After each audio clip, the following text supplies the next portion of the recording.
1999 antog riksdagen helt nya miljömål för Sverige med ett övergripande mål om att lämna över ett samhälle till nästa generation där de stora miljöproblemen var lösta.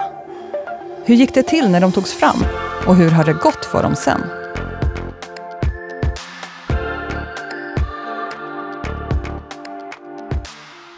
Jag skulle egentligen vilja börja lite innan de här 25 åren. 1996, några år innan alltså, så tog Naturvårdsverket fram en rapport där vi räknade ihop de målen som riksdagen hade beslutat om tidigare. Vi fick det till 167. Vi skrev en rapport till regeringen och sa att det här är en himla röra med alla de här målen. De går inte att följa upp. Det går inte att se om vi har nått dem eller inte. Så vi fick ett regeringsuppdrag.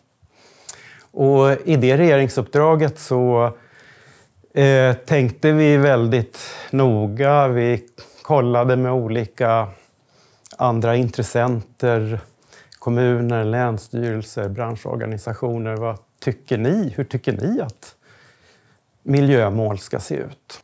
Och det roliga var ju sen att det förslag som regeringen tog fram, det togs enhälligt i riksdagen. Alla partier som var representerade då, 1999, sa yes, de här ska vi ha. Och så kom då miljömålen och det omfattade hela miljöarbetet.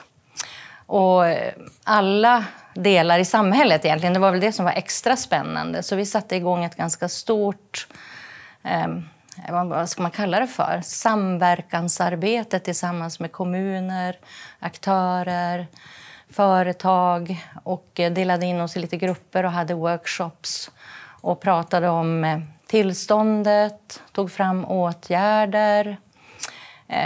Det här var ju väldigt roligt naturligtvis och kändes som en riktig vision.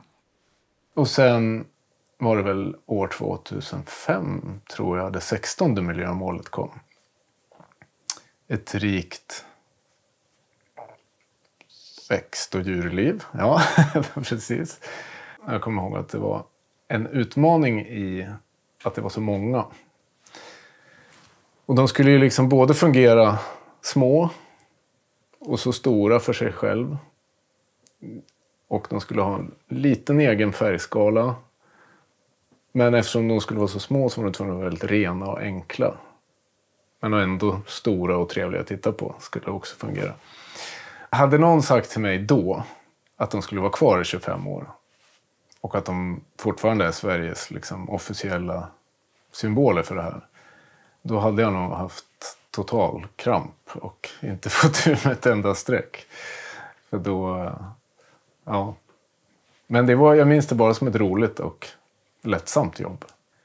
Och nu 25 år senare så är ju miljöarbetet i Sverige viktigare än någonsin. Och då är det ju kul att ha varit med och starta upp det där på något sätt.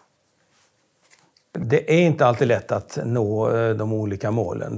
De är ambitiösa och det finns ju anledning till att vara ambitiös.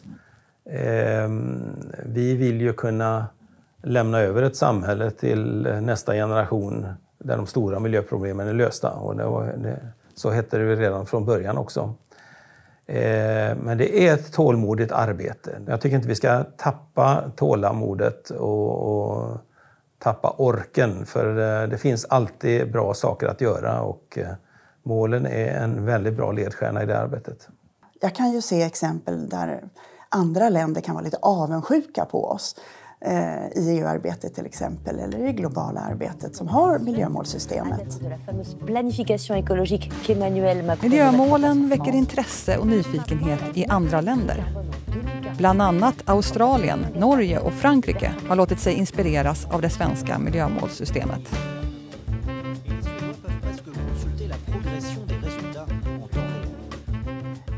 Jag kan se att miljömålet Giftfri miljö haft en avgörande betydelse för Sveriges framgångar i EU-arbetet på flera områden. Det har varit en stabil och långsiktig kompasskurs eller ledstjärna för vårt arbete från svensk sida ända sedan 1999. Om vi inte hade haft miljömålet Giftfri miljö så tror jag inte att vi hade varit lika framgångsrika i EU-arbetet som kräver en långsiktighet och stabilitet i sin inriktning. Det är centralt att de svenska nationella miljömålen har funnits så länge som i 25 år, för det har givit en långsiktighet och en möjlighet för det svenska näringslivet att verkligen ligga i framkant. Idag har vi det globala ramverket Agenda 2030 som just har ett holistiskt perspektiv på omställning, men först ut var ju miljöfrågorna. Och man ser ju den kraften i hela samhället där. Det finns ju inte en kommun utan självaktning eller ett stort företag som inte vill integrera de tunga miljöfrågorna i sin kärnverksamhet. Och det är sannolikt inte bara fråga om greenwashing, utan det är många som bygger sina affärsmodeller på att vi verkligen ska nå målen. Och då både de svenska miljökvalitetsmålen och de globala hållbarhetsmålen. Och det är oerhört viktigt för framtiden.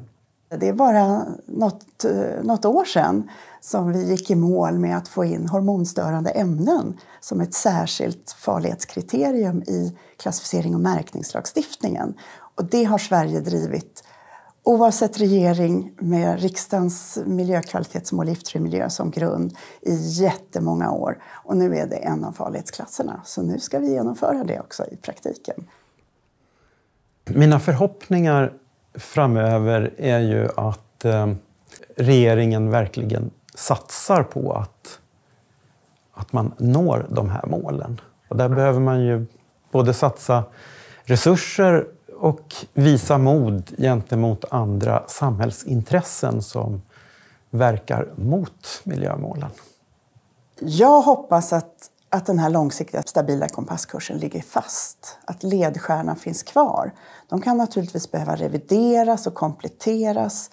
Men att grunden finns kvar är viktigt för vårt fortsatta framgång i EU-arbetet helt enkelt. Det behövs nationella medel och lagstiftning. Det behövs regionalt arbete och uppdrag. Och det behövs lokalt arbete och uppdrag.